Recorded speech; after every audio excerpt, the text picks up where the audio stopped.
நான் என் சிறந்த நண்பரின் அத்தை மகனை காதலித்தேன்.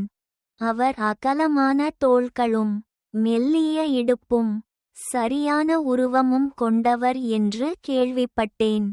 ஆனால் மிகவும் அதிகம் பேசாதவர், குளிர்ச்சியானவர், பெண்களுக்கு அருகில் செல்லாதவர்.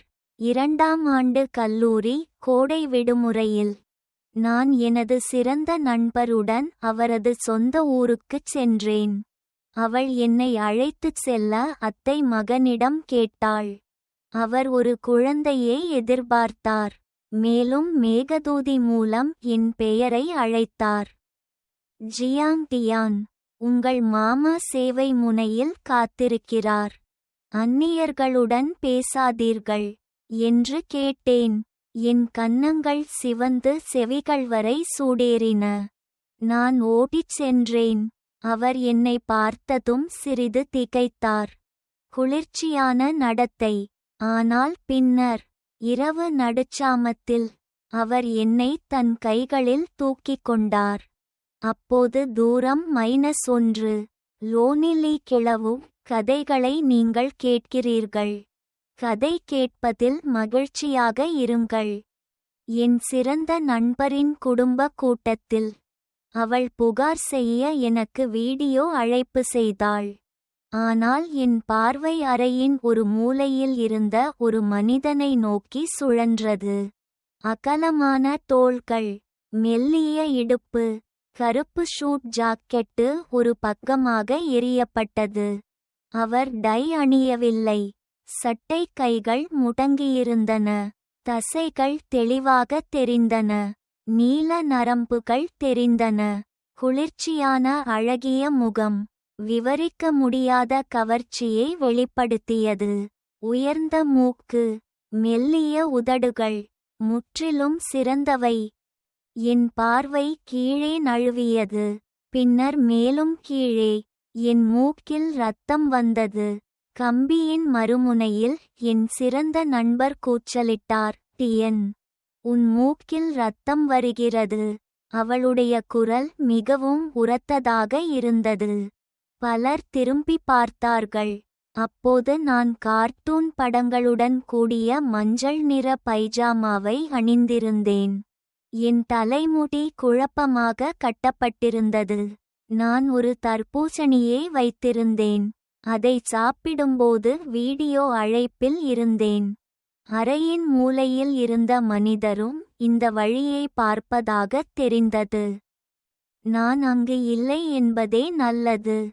நான் எனது சிறந்த நண்பருடன் வீடியோ அழைப்பில் மட்டுமே இருந்தேன். இல்லையெனில் நான் மிகவும் வெட்கமாக இருந்தேன். என் சிறந்த நண்பர் என்னை கவனித்துக் கொண்டார். உங்களுக்கு எதுவும் இல்லையா? நான் என் மூக்கிலிருந்து இரத்தத்தை துடைத்துக் கொண்டேன். முட்டாள்தனமாக சிரித்தேன். இல்லை, நான் காதலில் விழுந்துவிட்டேன் என்று நினைக்கிறேன். என் சிறந்த நண்பர் உடனடியாக கண்களை உருட்டினார். நீங்கள் இறுதியாக உங்கள் இதயத்தை திறக்கிறீர்களா? நீங்கள் உண்மையில் காதலிக்கிறீர்களா? எப்போது? எனக்கு ஏன் எதுவும் தெரியாது? நான் என் உதடுகளை கடித்துக்கொண்டு சிரித்தேன். என் குரலை தாழ்த்தினேன். இல்லை, ரோம், நான் உங்களுக்கு பின்னால் இடது மூலையில் இருக்கும் மனிதனை பார்த்து கொண்டிருக்கிறேன். வீடியோ திரையில் கவனமாகச் சுட்டிக்காட்டினேன். உயரமான, அழகான நபர். என் சிறந்த நண்பர் என் விரல் சுட்டிய திசையில் திரும்பி பார்த்தார். அவளுடைய கண்கள் இன்னும் விரிவடைந்தன. என் மாமா, நீங்கள் என் மாமாவை பார்த்து கொண்டிருக்கிறீர்களா? உன் மாமா? அவள் தலையை அசைத்தாள். ஆமாம், அவர் என் மாமா. அவர் நிச்சயமாக அழகாக இருந்தாலும், டியன், நீங்கள் அவரை பெற முயன்றால் அது மிகவும் கடினமாக இருக்கும். அந்த வார்த்தைகளை கேட்டதும் என் இதயம் உடனடியாக பாதியாக குளிர்ந்தது. அதனால்தான் அவள் மாமா. அவர் எங்களைப் போலவே வயதுடையவர் என்று நினைத்தேன். அதிகபட்சம் ஒரு மூத்த கல்லூரி மாணவர். அந்த முகம் என்றென்றும் இளமையாக இருப்பது போல் தோன்றியது. உண்மையான வயதை யூகிக்க முடியவில்லை. அவள் உன்னைவிட எத்தனை வயது மூத்தவள்? அவர் என்னை விட 6 வயது மூத்தவர். என் கண்கள் பிரகாசமாக ஒளிர்ந்தன. 6 வயது, அது மிக பெரிய இடைவெளி என்று தெரியவில்லை. நான் இன்னும் விடவில்லை. தொடர்ந்து கேட்டேன். அவரை பெறுவது ஏன் மிகவும் கடினம்? என் சிறந்த நண்பர் அவளது விரல்களைக் காட்டி எண்ணினாள். அவர் புகழ்பெற்ற குளிர்ச்சியான, அதிகம் பேசாதவர், பெண்களில் ஆர்வமில்லாதவர், மிகவும் ஒழுக்கமானவர், எப்போதும் முழுமையாக பகுத்தறிவு மிக்கவர். அவர் என்னை விட சில வயது மூத்தவர் என்றாலும் நான் சிறியவனாக இருந்ததிலிருந்து நான் அவருக்கு மிகவும் பயந்தேன். என் மாமாவின் உலகில் காதல் என்பது ஏறக்குறைய இல்லாத ஒரு கருத்து. இப்போது அவர் 26 வயது. அவர் ஒருபோதும் ஒருவரை காதலித்ததாக நான் கேள்விப்படவில்லை. கல்லூரியில் இருக்கும்போது அவர் எப்போதும் ஆய்வகத்தில் இருந்தார். பட்டம் பெற்ற பிறகு அவர் தனது சொந்த நிறுவனத்தை ஏற்றுக்கொண்டார். சில ஆண்டுகளில் தனது துறையில் ஒரு தலைவராக மாறினார். அவள் என்னை வற்புறுத்தினாள். டிஎன், என் மாமா எல்லோரும் விரும்பும் ஒரு ரொட்டி போன்றவர். கடந்த சில ஆண்டுகளாக பல பெண்கள் என் மாமாவை பின்தொடர்ந்துள்ளனர். குறைந்தது 10 அல்லது 100 பேர். ஆனால் அவர்கள் அனைவரும் கடுமையாக மறுக்கப்பட்டனர். மேலும் ஒருவர் கூட என் மாமாவை தொடவில்லை. டிஎன், நீங்கள் உண்மையிலேயே அவரை பின்தொடர விரும்புகிறீர்களா? அந்த மனிதன் அவ்வளவு சிறப்பானவன் என்று நான் எதிர்பார்க்கவில்லை. என் சிறந்த நண்பர் பேசியபோது எனக்கும் அவருக்கும் இடையே ஒரு பெரிய இடைவெளி இருப்பதை உணர்ந்தேன். வயது மற்றும் வாழ்க்கை அனுபவத்தின் இடைவெளி ஒரு பள்ளத்தை போன்றது. நான் போன்ற ஒரு குழந்தை அதை எவ்வாறு கடக்க முடியும்? என் மனதில் நான் அவரை பின்தொடரும் எண்ணத்தை கைவிட முடிவு செய்தேன். ஆனால் ஏனோ அன்று முதல் நான் கவர்ச்சிக்கப்பட்டது போல் உணர்ந்தேன். ஒரு வாரம் முழுவதும் நான் சொல்ல முடியாத கனவுகளை தொடர்ந்து கண்டேன்.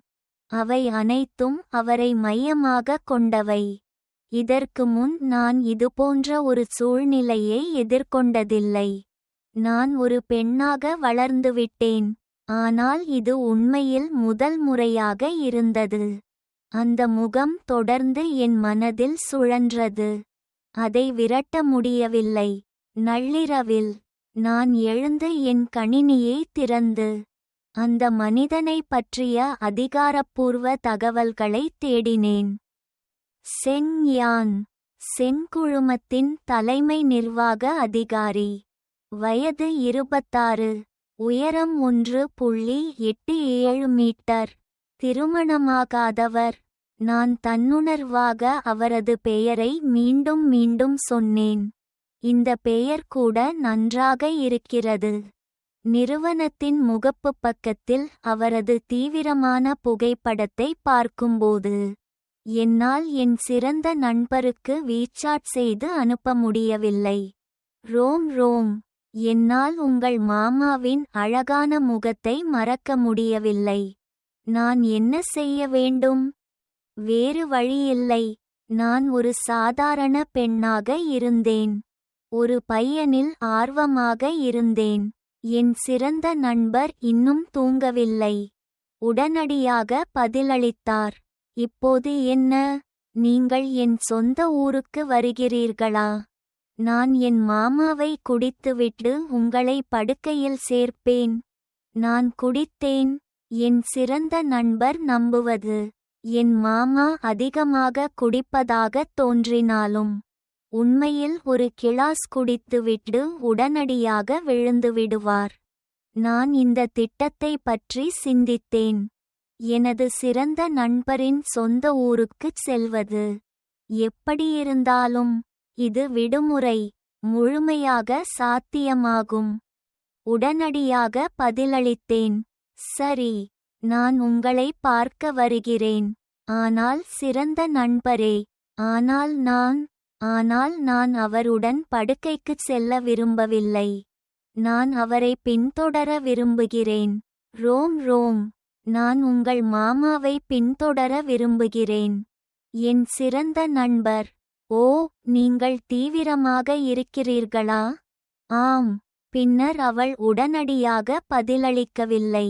நீண்ட நேரம் கழித்து, ஒரு பெரிய முடிவை எடுத்தது போல் அவள் பதிலளித்தாள். சரி, நீங்கள் என் சிறந்த நண்பர். நீங்கள் கடினமான இலக்கை நோக்கி சென்றீர்கள். என் மாமா எவ்வளவு கடினமாக இருந்தாலும் நான் உங்கள் இருவரையும் ஒன்றிணைக்க முயற்சிப்பேன். நான் உணர்ச்சிவசப்பட்டு கண்ணீர் விட்டேன். நன்றி சொன்னேன். என் சிறந்த நண்பரின் மூலம் செங் யானின் ஆளுமை மற்றும் விருப்பங்களை முழுமையாக படித்த பிறகு கடைசியாக நான் ஜிங்கெங் செல்ல விமானத்தில் ஏறினேன். அதே நேரத்தில் என் சிறந்த நண்பர் விரைவாக வேறொரு இடத்திற்கு வணிக பயணத்திற்குச் சென்றார். அவள் தொலைதூரத்தில் பிஸியாக இருப்பதாகச் சொல்லி அவள் செங் யானை என்னை விமான நிலையத்தில் சந்தித்து அவள் இல்லாதபோது என்னை கவனித்துக் கொள்ளும்படி கேட்டுக்கொண்டாள். எனக்கு ஒரு புதிரை விட்டுவிட விரும்பி அவள் செங் யானிடம் என் பெயர் மட்டுமே சொன்னாள். என் சிறந்த நண்பர் மீண்டும் மீண்டும் என்னை கவனித்துக் கொள்ள வேண்டும் என்றும் எங்கு சென்றாலும் என்னை அழைத்துச் செல்ல வேண்டும் என்றும் கூறினாள். இல்லையெனில் நான் எளிதில் தொலைந்து விடுவேன். எனவே செங் யான் ஒரு குழந்தையை எதிர்பார்த்தார். விமானம் தரையிறங்கியதும் அவரால் என்னை அழைக்க முடியவில்லை. சிறிது நேரம் கழித்து நான் என் பையை இழுத்துக்கொண்டு வெளியேறும்போது எனது பெயரை ஒலிபெருக்கி அறிவிப்பதை கேட்டேன். ஜியாங் டியன், உங்கள் மாமா சேவை முனையில் காத்திருக்கிறார். அந்நியர்களுடன் பேசாதீர்கள்.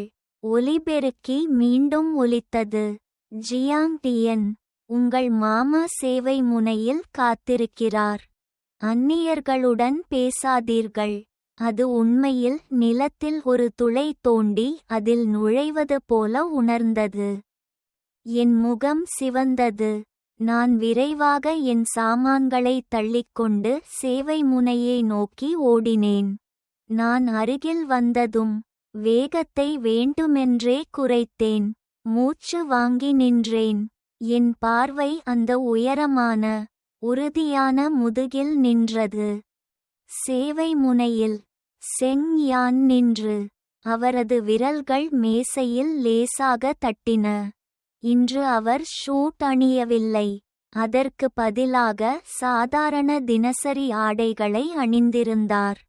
செங் யானின் சரியான உடல் எதையும் அணிந்தாலும் அழகாக இருந்தது. ஒரு ஓவியம் போல். மக்கள் அதை பார்த்து கொண்டே இருக்க விரும்பினர். சுற்றி பல பெண்கள் அவரை பார்த்தார்கள். ஆனால் அவரது குளிர்ச்சியான வாசனை காரணமாக யாரும் அருகில் செல்ல துணியவில்லை. செங் யான் மற்றும் நான் இன்னும் பரிச்சயமில்லை. அவரை எப்படி அழைக்க வேண்டும் என்று தயங்கினேன். என் சிறந்த நண்பர் போலவே அழைக்கலாமா?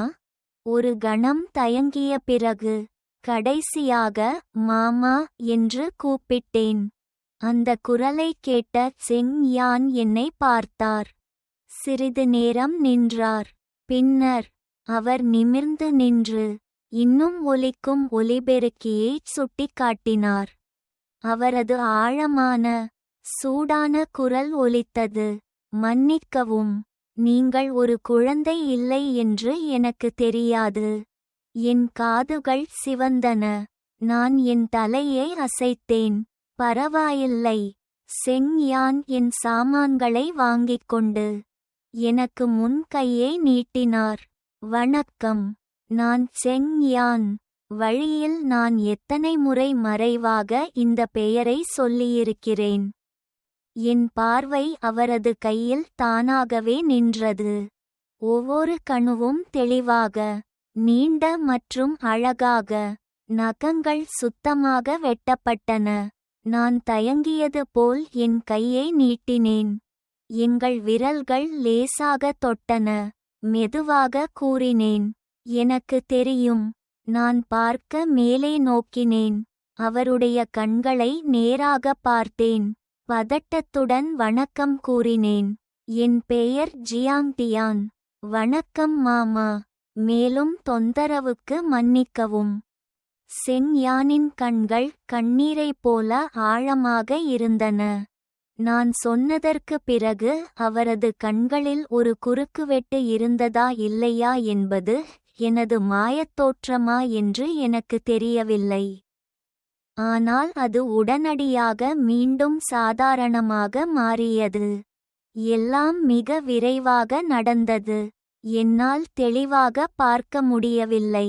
ஆனால் அவரது மனோபாவம் சிறிது விலகியதாகத் தோன்றியது.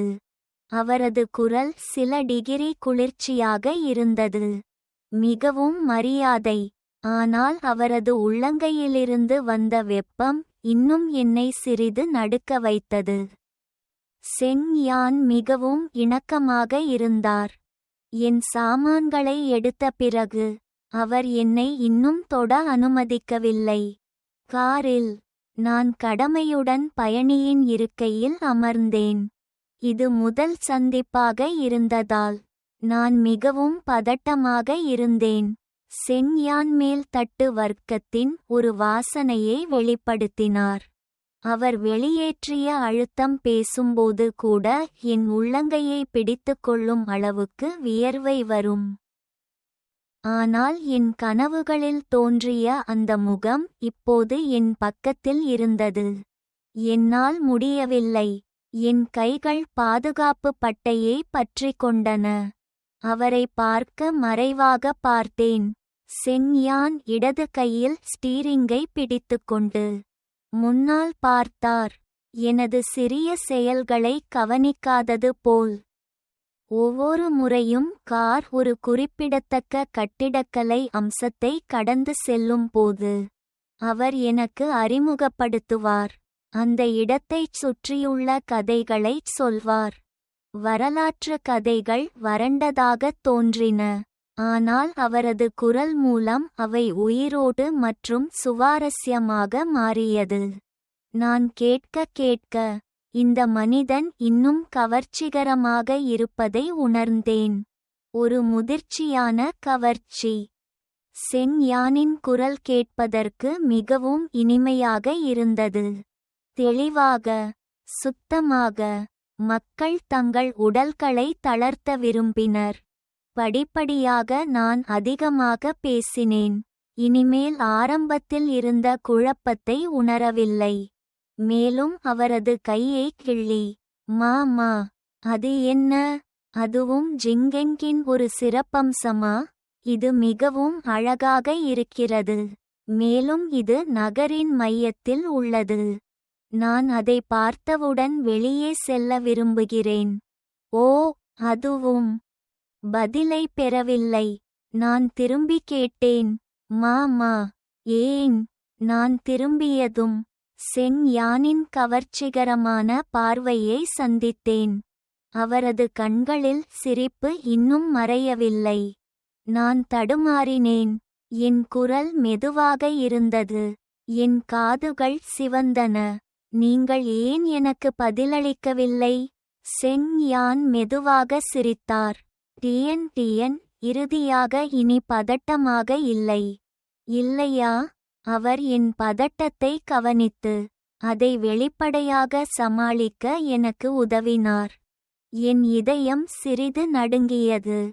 கடவுளே, இது ஒரு முதிர்ந்த மனிதனின் கவர்ச்சியா? மேலும் அவர் என்னை டியன் என்று அழைத்தார். அதை உணர்ந்ததும் என் உதடுகள் தன்னிச்சையாக வளைந்தன. என் இதயத்தில் அலைகள் சிறிது சிறிதாக பரவின. சென்சென் என நான் நினைத்ததைப் போல குளிர்ச்சியாக இல்லை என்று தோன்றுகிறது. கார் ஒரு அழகான வில்லாவுக்குள் நுழைந்தது. சென்சென் என் சாமான்களை இறக்குவதற்கு உதவினார். நான் அவருக்கு பின்னால் நடந்தேன். வீட்டிற்குள் நுழைந்தவுடன் அவர் வெளிர் மஞ்சள் நிற பெண்கள் ஸ்லிப்பர்களை எடுத்தார். என் கண்கள் பிரகாசமாக ஒளிர்ந்தன. கடவுளே, இது எனக்கு மிகவும் பிடித்த நிறம். சென் யான் பிரதிபலிப்பாக உட்கார்ந்து எனக்கு ஸ்லிப்பர்களை வைக்க உதவ முயன்றார். என் முகம் சிவந்தது. நான் விரைவாக சொன்னேன், மாமா, நான் முடித்துவிட்டேன். என் மனதில் கத்தினேன், கடவுளே, அவர் எவ்வளவு இணக்கமாக இருக்கிறார். என்ன வகையான சேவை இவ்வளவு கவனமாக இருக்கிறது. நான் என் கால்களை நுழைத்தவுடன், கடவுளே, அவை சரியாக பொருந்தின. அவை என் காலின் அளவை சரியாக பொருந்துகின்றன. மேலும் நான் விரும்பும் நிறம். அவர் அவற்றை எனக்காக சிறப்பாக தயாரித்தாரா? அந்த எண்ணம் என் தலையை கடந்து சென்றதும் நான் உடனடியாக மறுத்தேன். இல்லை, அவர் என்னை அறிந்திருந்தால் விமான நிலையத்தில் என்னை ஒரு குழந்தையாக தவறாக கருதியிருக்க மாட்டார். எனவே இந்த ஸ்லிப்பர்கள் வேறொரு பெண்ணுக்காக வைக்கப்பட்டிருக்க வேண்டும். ரோம்கின் தகவல் தவறானது. அதை உணர்ந்ததும் என் மகிழ்ச்சி உடனடியாக குறைந்தது. எனக்கு ஒரு போட்டியாளர் இருக்கிறார். மேலும் இந்த போட்டியாளர் செங் யானின் இதயத்தில் ஒரு சிறப்பு இடத்தை கொண்டிருக்க வேண்டும். செங் யான் என்னை மாடிக்கு அழைத்துச் சென்று ஒரு அறைக்குள் அழைத்துச் சென்றார். கதவை திறந்ததும் இது ஒரு பெண்ணுக்காக அலங்கரிக்கப்பட்ட அறை என்பது தெளிவாக தெரிந்தது. பலகை, பட்பசை எல்லாம் இருந்தது. குளியல் துண்டுகள் கூட புதியவை, ஆனால் முன்கூட்டியே கழுவப்பட்டன. அவை அனைத்தும் தயாரிக்கப்பட்டன. இவ்வளவு கவனமாக. இது மனதை வெப்பமாக்கியது. செங் யான் கதவு சட்டத்தில் சாய்ந்து கொண்டு கூறினார், நீங்கள் முதலில் இந்த அறையில் தங்கலாம். என் அறை இடதுபுறம், ஆய்வு வலதுபுறம். உங்களுக்கு எதுவும் தேவைப்பட்டால், நான் வேலையில் இருந்தாலும் என்னை தொடர்பு கொள்ளுங்கள். நான் மகிழ்ச்சியடைவேன் என்று நினைத்தேன். ஆனால் நான் எனது தலையை இன்னும் குறைத்தேன். யார் சென்சென் குறைவாக பேசுகிறார். குளிர்ச்சியானவர்.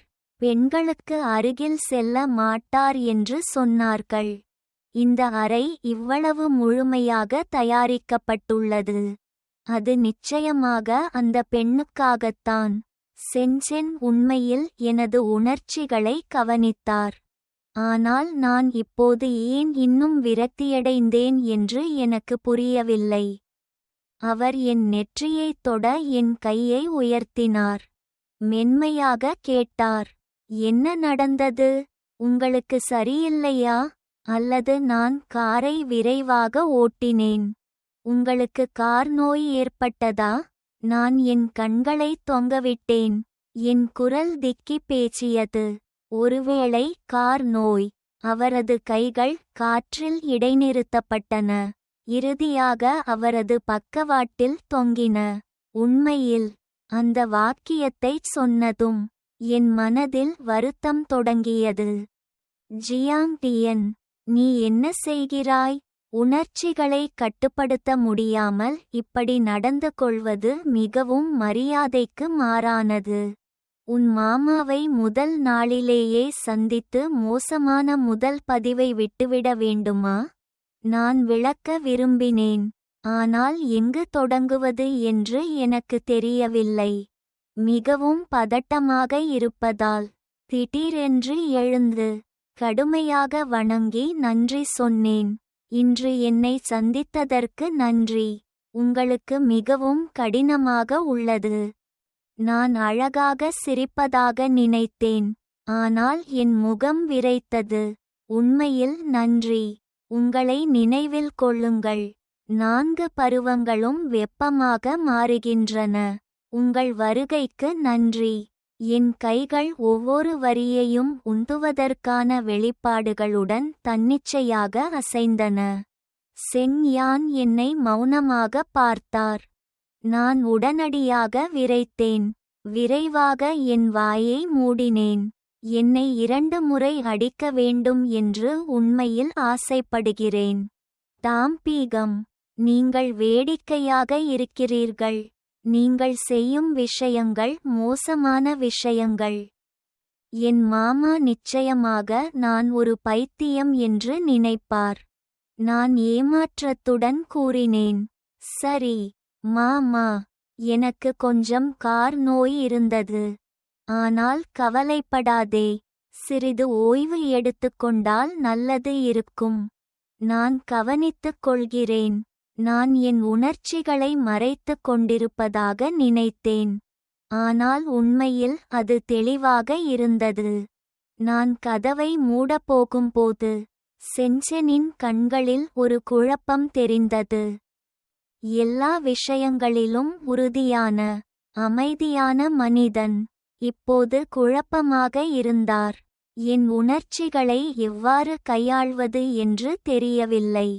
அவரது குரல் மென்மையாக இருந்தது. அவர் மெதுவாக கூறினார், சரி, முதலில் ஓய்வெடுங்கள். உங்களுக்கு எதுவும் தேவைப்பட்டால் என்னை அழைக்கவும். நான் உங்களை தொந்தரவு செய்ய மாட்டேன். பிறகு அவர் என் சிறப்பாக கதவை மூடினார். இது ஒரு மாயத்தோற்றமா என்று எனக்கு தெரியவில்லை. ஆனால் அந்த நேரத்தில் சென்செனின் பின்னணி சற்று சோகமாகத் தோன்றியது. என் பெற்றோர் இருவரும் ஆசிரியர்கள். நான் 2ஆம் வகுப்பு முதல் உயர்நிலை பள்ளி வரை என் அப்பா அல்லது அம்மா கற்பித்த வகுப்புகளில் பயின்றேன். நான் சிறுவயதிலிருந்தே கடுமையாக கட்டுப்படுத்தப்பட்டேன். பல்வேறு விதிகள் மற்றும் ஒழுங்குமுறைகளில் வளர்ந்தேன். எனவே என் இளமை பருவத்தில் நான் ஒருவரையும் விரும்பியதில்லை. உண்மையில் பள்ளியில் இருக்கும்போது நான் காதல் ஒரு மிகவும் தீவிரமான விஷயம் என்று நினைத்தேன். என் பெற்றோரின் கட்டுப்பாட்டிலிருந்து விலகி வெளியே சென்ற பிறகுதான் வெளியே உள்ள உலகம் நான் நினைத்தது போல் புயல் அல்ல என்பதை உணர்ந்தேன். மறைக்கப்பட்ட ஆசைகள் வன்முறையாக வளரத் தொடங்கின. கல்லூரியில் என்னிடம் பேச வந்த அந்நிய சிறுவர்களின் எண்ணிக்கையை பார்த்ததும் நான் மிகவும் மோசமாக இல்லை என்று உணர்ந்தேன். ஆனால் இந்த முறை முதன்முறையாக ஒரு மனிதரில் ஆர்வம் காட்டினேன்.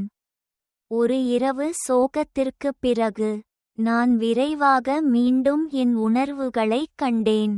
அந்த அறை வேறொரு பெண்ணுக்காக தயாரிக்கப்பட்டிருந்தாலும் என்ன? எப்படியிருந்தாலும் இப்போது இங்கே இருக்கும் நான், ஒரே கூரையின் கீழ், இந்த நிலைப்பாட்டின் ஒரு மனிதன். நான் அதிகப்படியானவன்.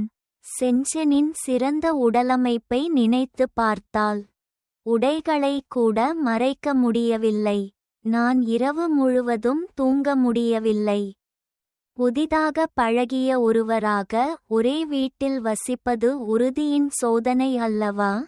தற்போது திருமணமாகாத சென்சென் அவ்வளவு சிறப்பானவர். மேலும் அவர் நம்பமுடியாத அளவுக்கு அழகாக இருக்கிறார். பணக்காரர் மற்றும் அழகானவர். போட்டியாளர்கள் இல்லாதிருப்பது விந்தையானது. இந்த சூழ்நிலைகளில் நான் பயன்படுத்தாவிட்டால் அது வீண். என்ன கவலை? மறுநாள் காலை நான் புத்துணர்ச்சியுடன் எழுந்தேன். என்னை இனி சோர்வாக இல்லை என்று பார்த்ததும் சென்சென் தனியாக ஒரு பெருமூச்சு விட்டதாகத் தெரிந்தது. அவரது கண்களின் கீழ் நீல நிற கருப்பு புள்ளிகள் இருந்தன. ஒருவேளை கடந்த இரவு நன்றாக தூங்கவில்லை. அல்லது இரவில் வேலை செய்தார். அடுத்த நாட்களில் சென்சென் தனது காலியான நேரத்தை ஜிங்கென்கைச் சுற்றி என்னை அழைத்துச் செல்வதற்காக ஒதுக்கினார். அவர் போன்ற ஒரு பிஸியான தலைமை நிர்வாக அதிகாரி தனியாக என்னுடன் சுற்றுப்பயணம் செய்தார். அவர் மிகவும் பிஸியாக இருப்பார் என்று எனக்கு தெரியும். ஆனால் அவர் என்னிடம் அதை ஒருபோதும் காட்டவில்லை. ஆய்வகத்தில் விளக்குகள் இரவு முழுவதும் எரிந்தன. ஒவ்வொரு பயணத்திற்கும் அவர் எல்லாவற்றையும் கவனமாக ஏற்பாடு செய்திருந்தார். எனது மூளை செயலிழக்கச் செய்து தொடர வேண்டியிருந்தது. அவருடன் நீண்ட நேரம் இருந்ததால் அந்த குளிர்ச்சியான மனிதன் உண்மையில் மிகவும் கவனமாக இருப்பதைக் கண்டேன். நான் விரும்பும் ஒவ்வொரு உணவையும் நான் ஒரு முறை சாப்பிட்டால் அவர் நினைவில் கொள்வார். என் இசை விருப்பங்கள், சிறிய விருப்பங்கள் அவர் அமைதியாக கவனித்து நினைவில் கொள்வார். ஒரு ஏலத்திற்கு என்னை அழைத்துச் சென்றபோது நான் வெளிப்படையாக காட்டிய எந்த பொருளும் அவரால் உடனடியாக தீர்மானிக்கப்பட்டது. பின்னர் அவர் கண் சிமிட்டாமல் பலகையை உயர்த்தி மேலும் விலை கேட்டார். மறுநாள் அந்த பொருட்கள் என் அறையில் தோன்றின. நான் மகிழ்ச்சியுடன் திரும்பினேன். மாமா, மாமா, இவை அனைத்தும் எனக்கு பரிசா? செங் யான் கதவு சட்டத்தில் சாய்ந்து கொண்டு அவரது உதடுகளில் ஒரு சிறிய புன்னகையை மேலெழச் செய்தார். நீங்கள் விரும்புவீர்கள் என்று நினைத்தேன். நான் பழக்கமில்லாத உயர் முனை சமூக நிகழ்வுகளில் செங் யான் என்னை எப்போதும் அவரது வரம்பிற்குள் அமைதியாக மறைத்தார். மற்றவருடன் பேசிக் கொண்டிருந்தாலும் அவருடைய பார்வை எப்போதும் என் மீது இருந்தது. அவர் என்னிடம் கூறினார், இந்த நிகழ்வில் உள்ளவர்களை நீங்கள் அறிந்திருக்க வேண்டும். பட்டம் பெற்ற பிறகு உங்களுக்கு பயனுள்ளதாக இருக்கும். அவர் இருப்பதால் நான் அந்த நிகழ்வில் மீன் தண்ணீர் போல் இருந்தேன்.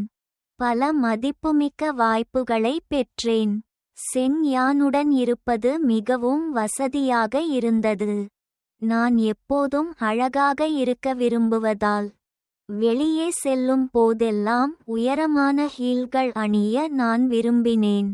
அவர் ஒருபோதும் என்னை தடுக்கவில்லை. ஆனால் ஒவ்வொரு முறையும் என் கால்கள் பொறுக்க முடியாத வலியை அடைந்தபோது அவர் அமைதியாக குனிந்து அவரது கைப்பையில் இருந்து ஓடும் காலணிகளை எடுத்து எனக்கு மாற்றினார். அவர் எப்போது தயாரித்தார் என்று எனக்கு தெரியவில்லை. நான் பூங்காவில் ஒரு பெஞ்சில் அமர்ந்தேன். செங் யான் எனது கணுக்கால்கள் சிவந்ததா அல்லது வீங்கியதா என்று பார்க்க தனது தலையை கீழே தாழ்த்தியபடி அவர் தனது ஆள்காட்டி விரலால் என் நெற்றியை லேசாகத் தட்டினார். அடுத்த முறை நீங்கள் உயரமான ஹீல்கள் அணிய விரும்பினால் புகைப்படம் எடுக்கும்போது மட்டுமே அவற்றை அணியுங்கள். சரியா? அவரது குரல் மென்மையாக இருந்தது. தொனி பேச்சுவார்த்தை போல் இருந்தது. மரியாதையாகவும் கவனமாகவும் இருந்தது. இந்தச் செயல்கள் எனக்கு சிறப்பு கவனிப்பா அல்லது அவரது உள்ளார்ந்த நல்லொழுக்கமா அல்லது வேறொருவரின் கோரிக்கையின் காரணமாக அவர் செய்கிறாரா என்று எனக்கு தெரியாது. எங்கள் பார்வைகள் சந்தித்த தருணத்தில் என் இதயம் இனி கீழ்ப்படியவில்லை என்பதை மட்டுமே நான் அறிவேன். துடித்தது. என் உடல் முழுவதும் ஒரு மின்சார அதிர்ச்சி ஓடியது போல் உணர்ந்தேன். நான் செஞ்சனை உண்மையில் காதலிக்கிறேன் என்று நினைக்கிறேன். என் உணர்வுகளை உறுதிப்படுத்திய பிறகு நான் செஞ்சனை பற்றி மேலும் அறிய விரும்பினேன். செங்குழுமம் ஜிங்கெங்கில் மிகவும் பிரபலமானது என்று கேள்விப்பட்டதால் செஞ்சனின் பணியிடத்திற்கு வர விரும்பினேன். அதிர்ஷ்டவசமாக அவர் குவிந்த ஆவணங்களை கையாளலாம். இது அவரை மற்றொரு பரிமாணத்தில் வெளிப்படுத்தியது. ரோம் அடிக்கடி குறிப்பிடும் செங் யான் துணைநிலை ஊழியர்களுக்கு கண்டிப்பாக இருந்தார். எந்த சிக்கலையும் எதிர்கொண்டு எளிதாக கையாண்டார். அவர் இரக்கமாகவும் மிகவும் பகுத்தறிவு உள்ளவராகவும் இருந்தார். எனக்கு விசித்திரமாக இருந்தது. நான் அவரது நிறுவனத்திற்கு வருகை தந்த நாளில் பல வணிகத் தலைவர்கள் வந்திருந்தனர். குழுக்கள் தொடர்ச்சியாக வந்தன. எல்லோரும் சென்செனுடன் விவாதிக்க வேண்டிய ஒன்றை கொண்டிருப்பதாகத் தோன்றியது.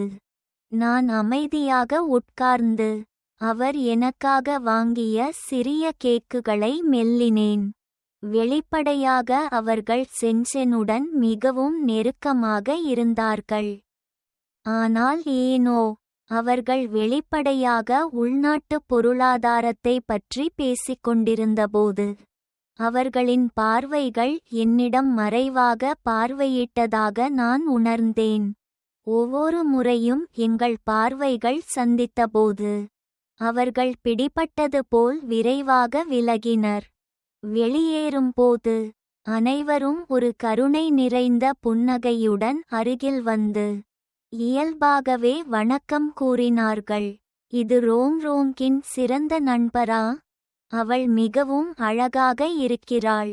ஒவ்வொருவரும் எனக்கு ஒரு சிவப்பு பணப்பையை கொடுத்தார்கள். நான் அவர்களை ஏற்றுக்கொள்ள வெட்கப்பட்டேன்.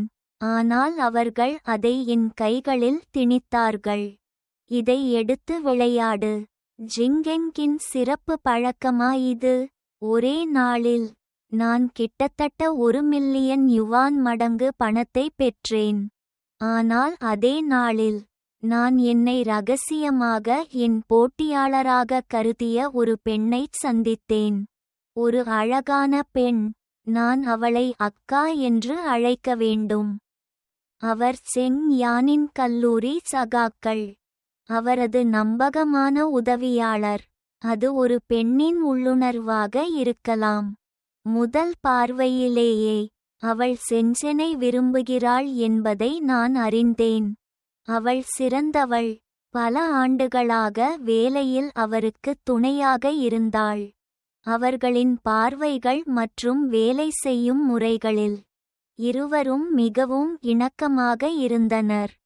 எந்த கோணத்தில் இருந்து பார்த்தாலும் எனக்கு அவளுடன் எந்த வாய்ப்பும் இல்லை என்று உணர்ந்தேன்.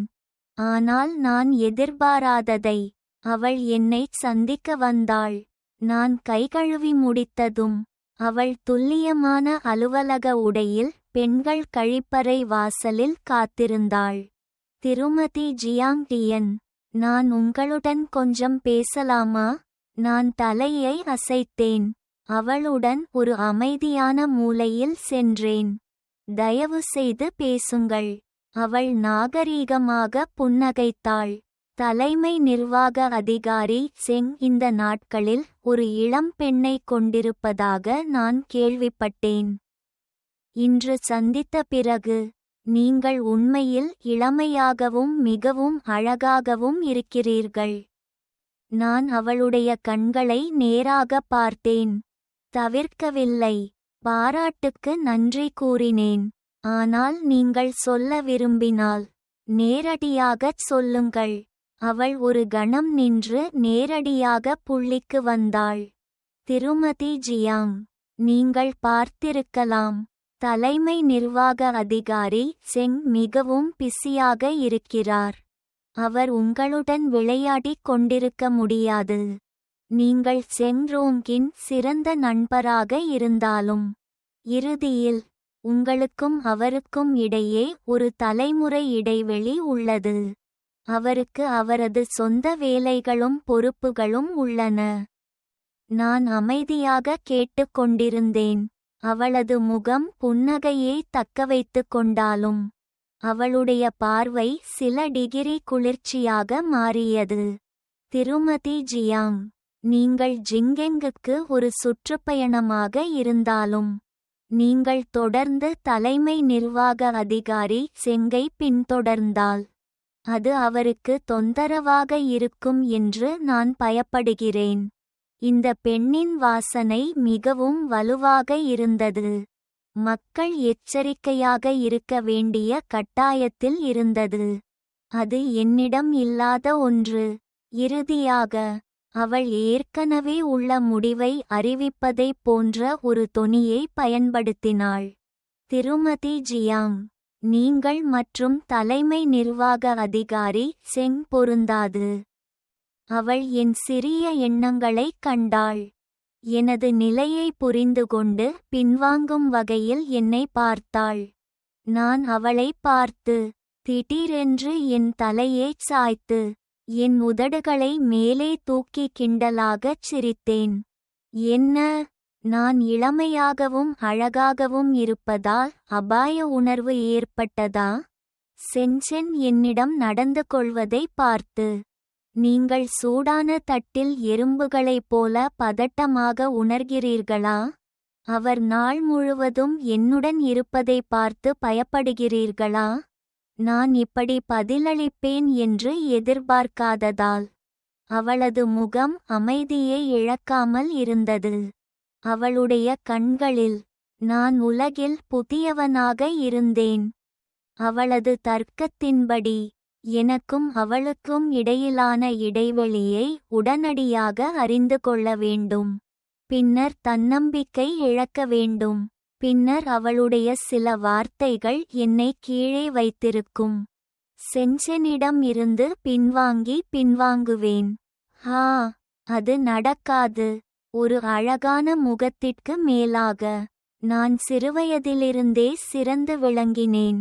நான் ஜியாங் டியன். நான் தன்னம்பிக்கை இல்லாத ஒரு பெண் அல்ல. நான் என் புன்னகையை மீண்டும் பெற்றேன். அமைதியாக அவள் கண்களை நேருக்கு நேராக பார்த்தேன். அசிஸ்டன்ட் லின், நீங்கள் சொல்வது சரிதான். நான் உங்களைப் போல் அனுபவமிக்கவன் அல்ல. அனுபவத்திலும் நிலையிலும் எனக்கும் சென்செனுக்கும் இடையிலான வித்தியாசத்தை நான் நன்கு புரிந்து கொள்கிறேன். ஆனால் அதுவே நான் தன்னம்பிக்கை இழக்க காரணமாக இருக்க முடியாது. என் வயதில் ஏக்கங்கள் வானத்தை விட பெரியதாக இருக்க வேண்டும். நான் விரும்புகிறேன்.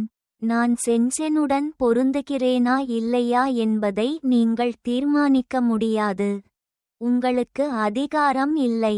நீங்கள் கருத்து தெரிவிக்க எந்த நிலையிலும் இல்லை. சென்சென், அவருக்கு ஒரு வாய் உண்டு. அவர் சொல்ல முடியும். இதைச் சொன்னதும் அவள் முகத்தில் தோன்றும் மோசமான பார்வையை பார்க்காதது போல் நான் புன்னகைத்து, திருமதி லின் இன்னும் எதுவும் சொல்லவில்லை என்றாள். நான் இப்போது செல்கிறேன். நான் என் முதுகை நிமிர்த்தி பெருமையாக நடந்தேன். நான் சுவர் மூலையை திரும்பியதும் உடனடியாக அதனுடன் சாய்ந்து என் மார்பை தட்டி ஒரு பெரிய பெருமூச்சு விட்டேன்.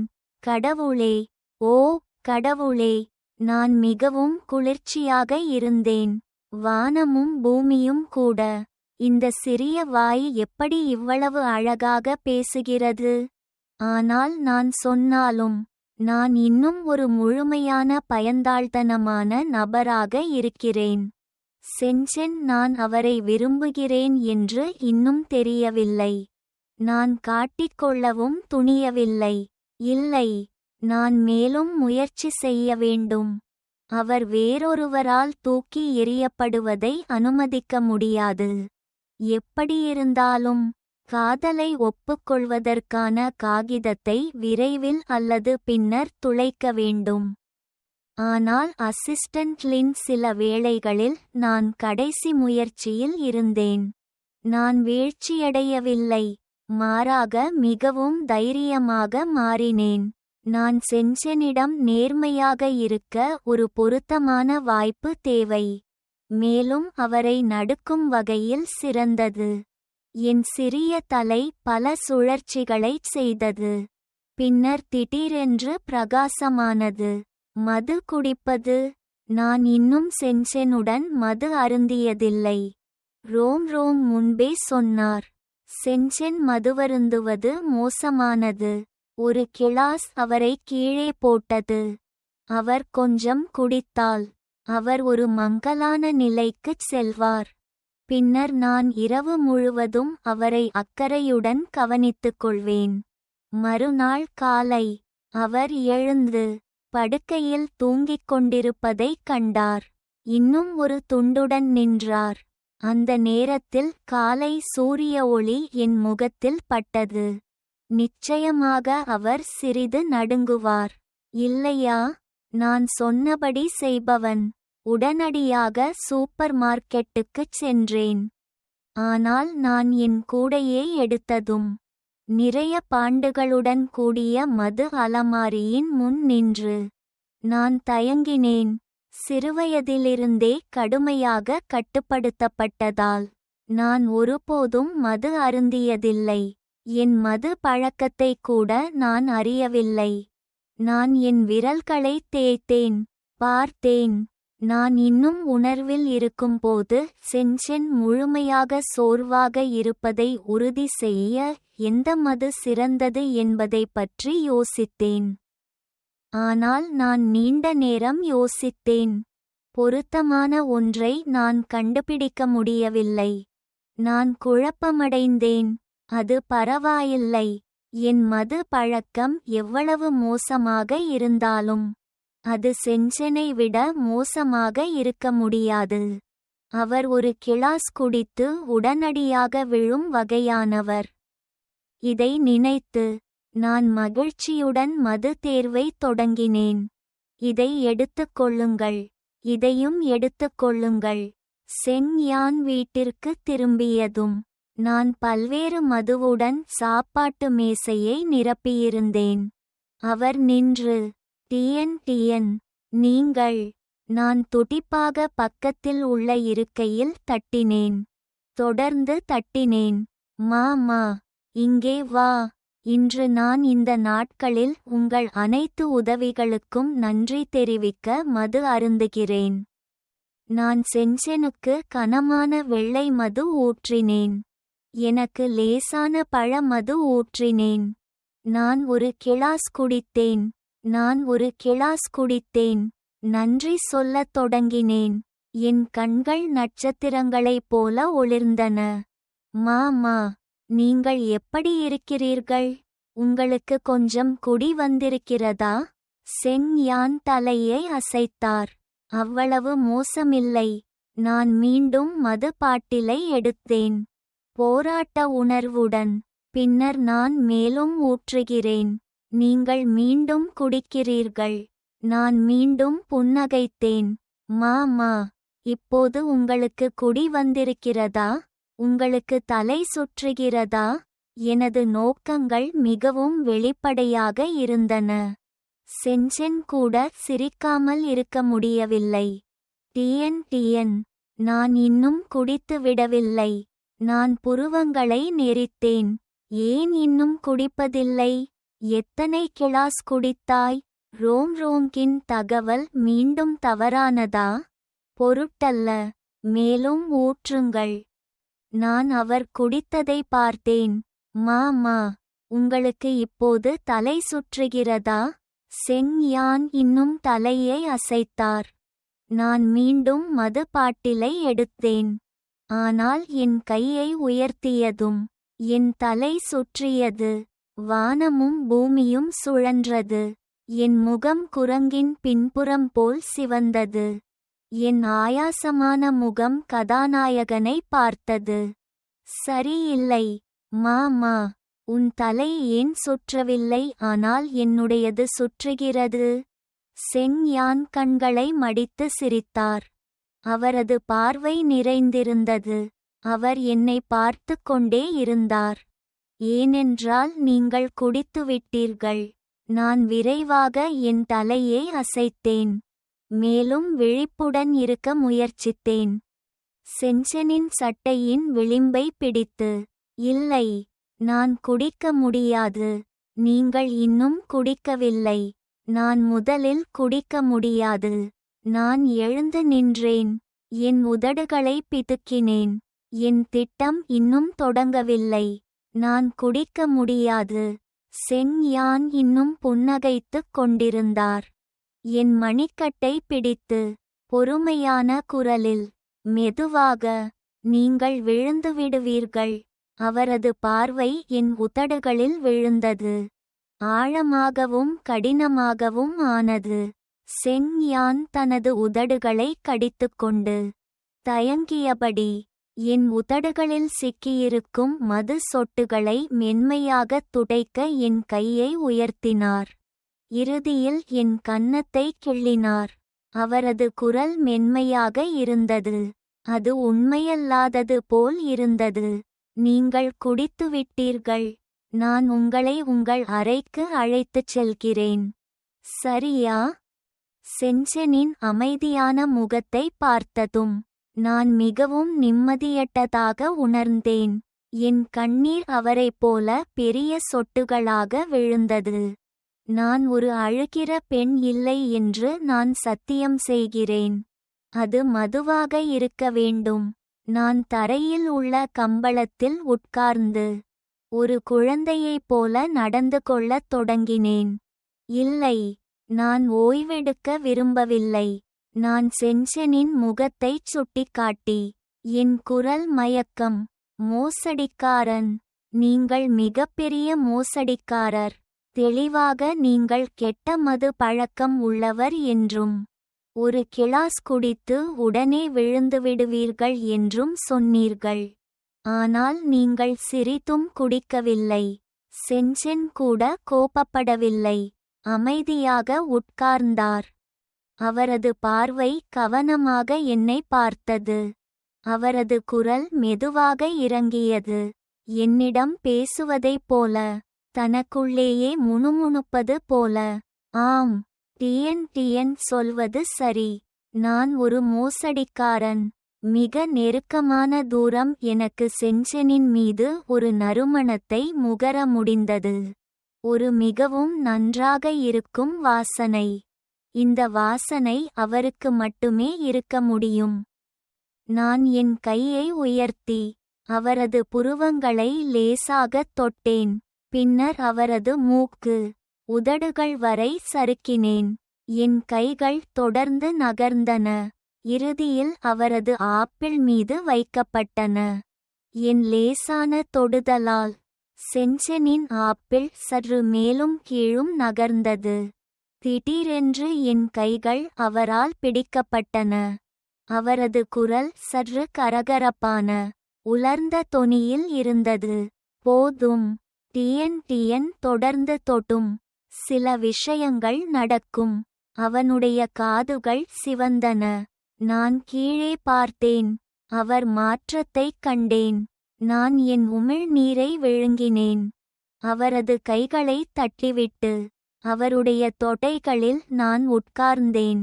செஞ்சனின் உடல் உடனடியாக விரைத்தது. நான் அவரது காலரை என்னிடம் இழுத்து மெல்லிய குரலில் கூறினேன், மாமா தொட அனுமதிக்கவில்லை என்றால் நான் உங்களை முத்தமிடுகிறேன்.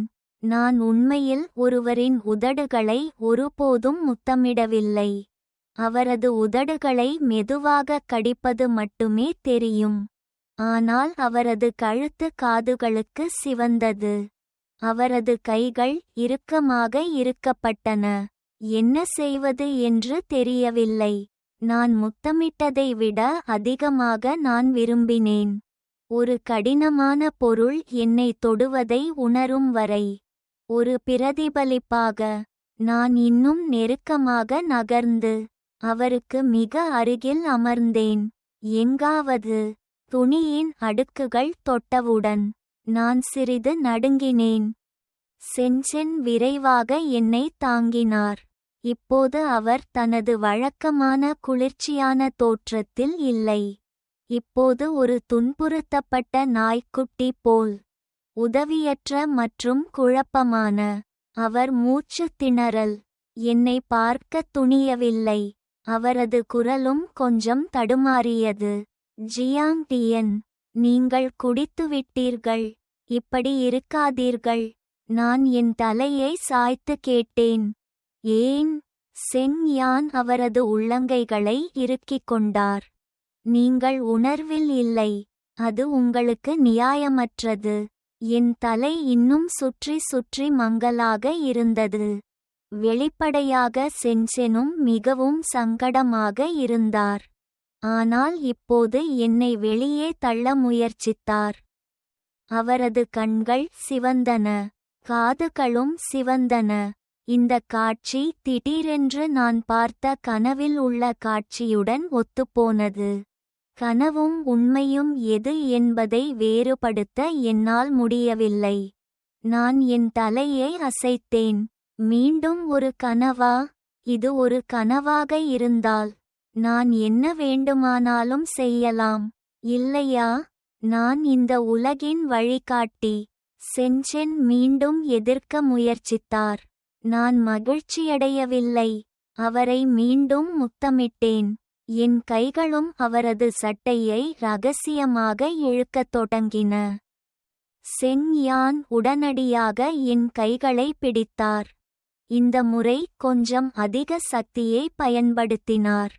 அவரது குரல் குறைந்தது, மிகவும் கடுமையானது. ஜியாங் டியன், கவனமாக பாருங்கள். நான் யார் என்று உங்களுக்கு தெரியுமா? நான் கோபப்படவில்லை. நான் மட்டும் புன்னகைத்தேன். என் வளைந்த கண்கள் அவரை பார்த்தன. பின்னர் அவருடைய மூக்கின் நுனியை மெதுவாக முத்தமிட்டேன். மாமா, நீங்கள் என் மாமா.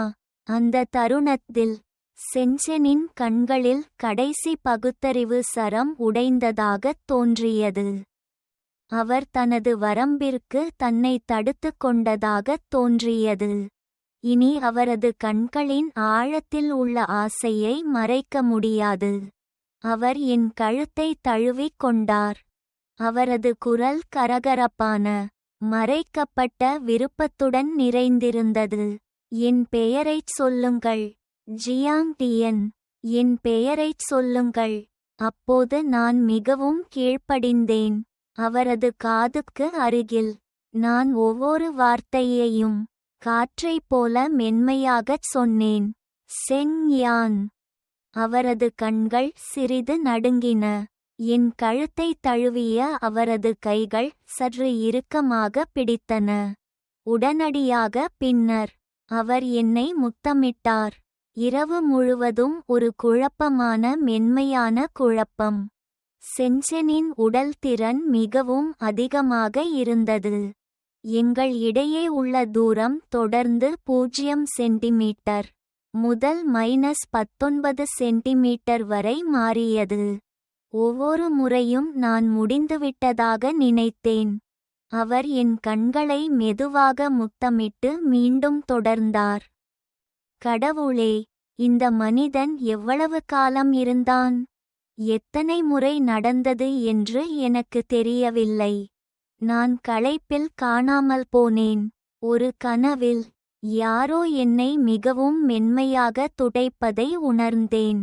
சோபாவில் தூக்கி வைக்கப்பட்ட போது யாரோ முழந்தாளிட்டு என் கைகளை உயர்த்தி என் விரல்களின் நுனியை மெதுவாக முத்தமிட்டதை பார்த்தேன். அந்தச் செயல் மிகவும் மென்மையாக இருந்தது. அது கண்ணீர் வரும் என் காதில் ஒரு சிறிய பெருமூச்சு எதிரொலித்தது. ஜியாங் டியன், என்ன செய்வது? நான் நிஜமாகவே பைத்தியம் பிடித்தேன் என்று நினைக்கிறேன். மீண்டும் விழித்தபோது பகல் முழுவதுமாக இருந்தது. நான் குழப்பமடைந்தேன். நான் ஏன் சோபாவில் இருந்தேன்? மேலும் ஒரு புதிய பைஜாமா மாற்றப்பட்டது. என் உடல் லேசாகவும் மணமாகவும் இருந்தது. கீழே பார்த்ததில் சென்சென் என்னருகில் தூங்கிக் கொண்டிருந்தார். அவரது தலை பக்கவாட்டில் சாய்ந்திருந்தது. அவரது முடி என் தோலில் தன்னிச்சையாக தேய்த்தது. அது அரிப்பாக இருந்தது. அவர் ஒரு எளிய வெள்ளை ஷர்ட்டை அணிந்திருந்தார். காலை சூரிய ஒளி அவரது முகத்தில் பட்டது. வழக்கமான குளிர்ச்சியான முகத்தை அசாதாரண மென்மையாக மாற்றியது. காத்திருங்கள், இந்த காட்சி மிகவும் பழக்கமானது. ஆனால் இப்படி சென்செனை அரிதாகவே பார்த்தேன். அவர் எப்போதும் மக்கள் அருகில் செல்ல துணியாத ஒரு தோற்றத்தை கொண்டிருந்தார். இந்த கணத்தில் அவர் ஒரு பெரிய பூனை போல் கீழ்ப்படிந்தார். வித்தியாசமான மென்மையாக இருந்தார். நான் அவரை பார்த்து கொண்டிருந்தேன். நீண்ட நேரம் இல்லை. திடீரென்று நான் அவரது கழுத்தில் கவனம் செலுத்தினேன். என் இதயம் சற்று நின்றது. சென்செனின் கழுத்தில் சிவப்பு முத்தக்குறிகள் மற்றும் காலர்போனை பார்த்தேன். நான் மரணமடைந்தேன். நான் இதைச் செய்தேன் என்று சொல்ல வேண்டாம். நான் நகர முயற்சித்தேன். வலியுடன் ஒரு மென்மையான அழுகை. மிகவும் வலி. என் உடல் முழுவதும் துண்டுகளாக பிரிக்கப்பட்டது போல் உணர்ந்தேன். நான் எவ்வளவு முட்டாள்தனமாக இருந்தாலும் இப்போது என்ன நடந்தது என்று புரிந்து கொண்டேன். கடவுளே, நான் மதுவருந்தியதை பயன்படுத்தி செஞ்சனை சாப்பிட்டேன். தெளிவாக நான் கனவு கண்டதாக நினைத்தேன். அது உண்மையாக மாறியது. நான் இறந்துவிட்டேன். நான் உண்மையில் இறந்துவிட்டேன். செஞ்சனின் தீவிரமான கடினமான தோற்றத்தை நினைத்து பார்த்ததும் நான் நடுங்கினேன். ஆனால் இப்போது என்ன செய்வது? அவருக்கு நான் அவரை விரும்புகிறேன் என்று இன்னும் தெரியாது. ஆனால் நான் அவரது கற்பை திருடிவிட்டேன். என்னை விரும்புவது கிடக்கட்டும். அவர் என்னை வீட்டை விட்டு வெளியேற்றினாள். அது ஒரு சிறிய விஷயம். அவர் என்னை வெறுக்கிறாரா? நிச்சயமாக அவர் செய்வார். நான் அப்படி ஒரு விஷயத்தைச் செய்தேன். எனது தலையில் நான் செஞ்சன் என்னை மறுக்க முயற்சித்த காட்சியை மீண்டும் மீண்டும் செய்தேன். அந்த நேரத்தில் அவரது தோற்றம் சோகமாகவும் உதவியற்றதாகவும் இருந்தது. வேறு எதையும் நினைவில் கொள்ள முடியவில்லை. காத்திருங்கள். அவர் என்னை வழக்கறிஞரிடம் அழைத்துச் செல்ல மாட்டாரா? நான் ஒருவரை கட்டாயப்படுத்தினேன். இறுதியில் நான் சந்தோஷமாக இருந்தேன். நான் சிறையில் அகப்பட்டுக் கொண்டால் என்ன செய்வது? நான் சிந்திக்க பயந்தேன். இறுதியில் பயந்து ஓடினேன். ஆம், எனது நிறுவனங்களை ஓடவிட்டு முற்றிலும் சமநிலையை இழந்தேன். செஞ்சன் விழித்ததும் வீட்டில் என்னுடன் தொடர்புடைய அனைத்து சுவடுகளும் நான் சுத்தம் செய்தேன். அவர் மேஜையில் நான் விட்டுச் சென்ற ஒரு காகிதத்தை மட்டுமே கண்டார். கடந்த சில நாட்களாக என்னை கவனித்துக் கொண்டதற்கு மாமாவுக்கு நன்றி. எனது குடும்பத்தில் ஒரு அவசர விஷயம். நான் முதலில் செல்ல வேண்டும். நேற்றிரவு நடந்ததற்கு மன்னிக்கவும். உங்களுக்கு எதுவும் இல்லை என்று நம்புகிறேன். என்னை நினைவில் கொள்ள வேண்டாம். ஜியாங் டியன். அவரது கண்கள் ஒரு ஆழமான இருண்ட பள்ளத்தைப் போல் சாம்பல் நிறமாக மாறியது. நான் மற்றும் செஞ்சன் உண்மையில் மீண்டும் சந்திக்கவில்லை. அந்த குழப்பமான இரவுக்குப் பிறகு நானும் அவரும் இரண்டு தனித்தனி உலகங்களைப் போல இருந்தோம். சோகமில்லை என்று சொல்வது போய். ஆனால் நான் அப்படி ஒரு விஷயத்தைச் செய்தேன். அவர் என்னை மன்னிக்க முடியாதவர் என்று நினைத்தார். நான் கல்லூரிக்கு திரும்பும் வரை 3ஆம் ஆண்டு தொடங்கியதும் நான் என் சிறந்த நண்பருடன் மீண்டும் சந்தித்தேன். அவள் சொல்ல விரும்புவது போல் தோன்றினாள். ஆனால் நீண்ட நேரம் தயங்கினாள். டியன், நீயும் என் மாமாவும். அவள் முடிக்கும் முன் நான் என் தலைமுடியில் குளிர்ந்த வியர்வை வடித்தேன். விரைவாக என் கையை உயர்த்திவிட்டேன். நானும் உன் மாமாவும் உண்மையில் பொருந்தவில்லை. எந்த வகையிலும். எனக்கும் அவருக்கும் இடையே உள்ள இடைவெளி மிக பெரியது. எனவே விடுவிப்பது நல்லது என்று நினைக்கிறேன். நான் முடிவெடுத்ததை பார்த்ததும் அவள் வேறு எதுவும் சொல்லவில்லை. நேரம் அமைதியாக கடந்து சென்றது. அந்த உணர்வை நான் கிட்டத்தட்ட மறந்துவிட்டதாக நினைத்தேன். பின்னர் திடீரென்று அது நடந்தது. எங்கள் பள்ளிக்கு ஒரு பெரிய தொகை நன்கொடையாக வழங்கப்பட்டது. ஆய்வக சாதனங்களை மேம்படுத்த பயன்படுத்தப்பட்டது. பள்ளி உடனடியாக தாராளவாதியை பள்ளி வளாகத்திற்கு வரவேற்பதற்கு ஒரு முறையான அழைப்பை வழங்கியது. நன்கொடையாளர் பள்ளிக்கு வந்த நாளில் நிர்வாகம் அவரை பல ஆய்வகங்களுக்கு அழைத்துச் சென்றது. அவற்றில் நான் பணிபுரிந்த ஆய்வகமும் இருந்தது. ஆனால் அந்த நபர் செஞ்சன் என்று நான் ஒருபோதும் எதிர்பார்க்கவில்லை. எப்படியிருந்தாலும் ஜிங்கென் மற்றும் தோசென் இடையே ஒரு பெரிய இடைவெளி இருந்தது. ஆனால் ஒரு பின்னணியை கடந்து சென்றதும் என் இதயம் அதை என் பகுத்தறிவுக்கு முன்பே அடையாளம் கண்டு கொண்டது. கருப்பு ஷூட், உயரமான, நிலையான உருவம். சென்சென் இன்னும் மூச்சு திணறலை கவர்ந்தார். பல நிர்வாகிகளுக்கு மத்தியில் நிற்கும் போது கூட அவர் இன்னும் ஆதிக்கம் செலுத்தினார். ஹ்லாங்! என் கையில் இருந்த சோதனை குழாய் தரையில் விழுந்து உடைந்தது. ஒலம் மிகவும் உரத்ததாக இல்லை, ஆனால் அதை முழு அறையும் கேட்கும் அளவுக்கு போதுமானதாக இருந்தது. எல்லோரும் என்னை பார்த்தார்கள். தரையில் உள்ள குழப்பத்தை பார்த்து ஒரு நிர்வாகம் முகத்தை சுருக்கிக் கொண்டார். இந்த மாணவர் யார்? ஏன் இவ்வளவு கவனக்குறைவாக இருக்கிறீர்கள்? சுத்தம் செய்ய வேண்டாம். அப்போதுதான் நான் மீண்டும் ஒருமித்தேன். கீழே சுத்தம் செய்ய விரைந்தேன்.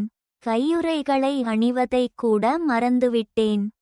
உடைந்த கண்ணாடியை தொட நான் என் கையை உயர்த்தியதும் என் தலையில் ஒரு நிழல் விழுந்தது. யாரோ வேகமாக நடந்து என் கையை பிடித்தார். எல்லோரின் பார்வைகளும் இந்த வழியில் குவிந்தன. அவர் தனது ஆழமான, குறைந்த குரலை இன்னும் நினைவில் வைத்திருந்தார். கவனமாக, உங்கள் விரலை வெட்ட வேண்டாம். என் இதயம் வெறித்தனமாகத் துடித்தது. வேகமாகவும் வேகமாகவும். என் மார்பகத்திலிருந்து வெடிக்க விரும்புகிறது. என் மூக்கு ஏன் கசிந்தது என்று எனக்கு தெரியவில்லை. அந்த அதிர்வு உணர்வு போய்விடவில்லை என்பதை இப்போதுதான் உணர்ந்தேன். அது மறைக்கப்பட்டது, பின்னர் நேரத்துடனும் ஏக்கத்துடனும் அமைதியாக வளர்ந்தது.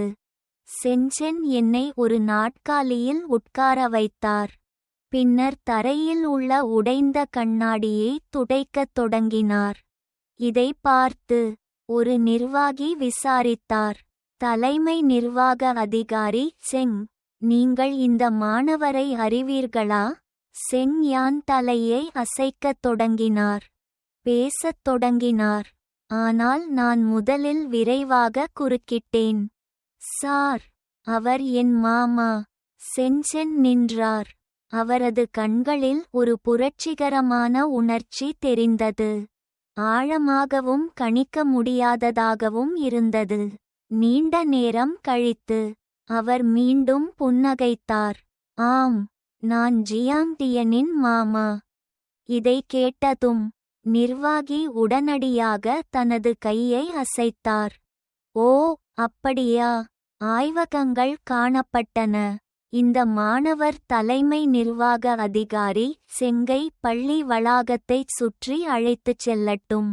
எனவே நான் தவிர்க்க விரும்பினாலும் நான் சென்செனுடன் தனியாக இருக்க வேண்டிய கட்டாயத்தில் இருந்தேன். நான் அமைதியாக இருப்பதாக நடித்தேன். எதுவும் நடக்காதது போல் சென்செனை பள்ளி வளாகத்தைச் சுற்றி அழைத்துச் சென்றேன். கடந்த காலத்தை ஒருபோதும் குறிப்பிடவில்லை. ஒவ்வொரு முறையும் நான் ஒரு இடத்திற்கு வரும்போது நான் அவருக்கு அறிமுகப்படுத்தினேன். அதே வழியில் அவர் ஒரு முறை என்னை ஜிங்கெங் முழுவதும் அழைத்துச் சென்றார். ஆனால் நான் என்ன சொன்னாலும் சென்சென் என்னை பார்த்தார். அவர் என்னை பார்த்து கொண்டே இருந்தார். அந்த பார்வை மிகவும் மென்மையாக இருந்தது. நான் பார்ப்பதைப் போல நடிக்க முடியவில்லை. இறுதியாக நான் துணிவு கொண்டு நின்று கண்களை விரித்து கேட்டேன். மாமா, நீங்கள் என்னை கேட்கிறீர்களா? நீங்கள் ஏன் என்னை பார்க்கிறீர்கள்? செங் யான் இன்னும் கோபப்படவில்லை. அவர் தனது கண்களை சிறிது மடித்தார். ஆமாம், நான் கேட்டேன். டியனுக்கு ஏதேனும் மாற்றம் இருக்கிறதா என்று நான் பார்க்கிறேன். அது மீண்டும் மக்களின் இதயங்களை துடிக்க வைக்கும் வகையில் பேசுகிறது. நான் என் மூக்கை கீறி துடித்து எதிர்த்தேன். என்ன மாற்றம்? இன்னும் நான்தான். நான் என் மூக்கை கீறினேன். என் பார்வை தவிர்க்கப்பட்டது. அவரை மேலும் பார்க்க துணியவில்லை. சென்சென் கண்களை தொங்கவிட்டார். அவரது பார்வை சற்று இருண்டது. அவரது பக்கவாட்டில் தொங்கிய அவரது கைகள் சிறிது நடுங்கின. ஜியாங் டியன், நீங்கள் என்னை தவிர்க்கிறீர்களா? அவரது குரல் மிகவும் லேசாக இருந்தது. அது கேட்பது போல், நீங்கள் என்னை வெறுக்கிறீர்களா? செங் யான் அமைதியாக என்னை பார்த்தார்.